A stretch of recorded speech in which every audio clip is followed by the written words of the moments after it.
Welcome to the Paycheck to Passion Top Tips video podcast, where we bring you the best advice for everyday entrepreneurs from our podcast interviewees.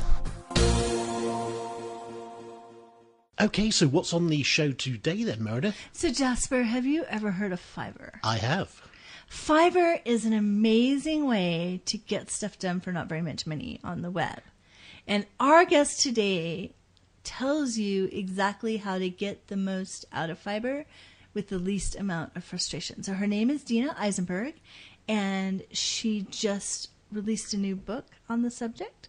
And in the interview, she tells us all of the best tips for getting a lot done for not very much money using Fiverr. Yeah, and that's something, if you're first starting out, is exactly what you want to be able to do. So Dina, what are your 5 tips for people for getting things done on Fiverr? Cool. These are Fiverr. The first tip is know what you want done, which means know what you want, have an example, know all the specs of the image sizes, anything that the provider would need to know that before you start, because once you engage them, the clock starts.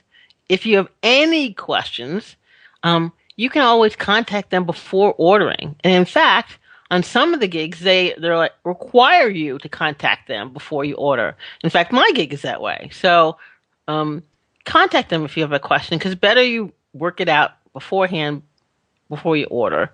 3, be really clear about what you don't want. People don't often think about that, but it's good to give examples of what you don't want so the provider knows. Make sure that you are clear about any deadlines or any requirements. So if you need to see licenses or you want to see copyrights or you have a deadline, make sure that's included in the gig request. And then stay on top of it, people. This is not like a drop it and walk away kind of thing, right?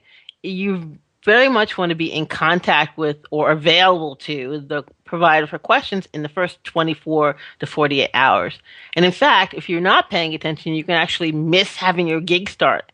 So you got to be available. So those are my 5 tips. thank you for listening. If you would like more, then all our episodes are available on iTunes or on our website at paychecktopassion.com. There you can find additional resources, you can ask us a question, or just get in touch. See you next time.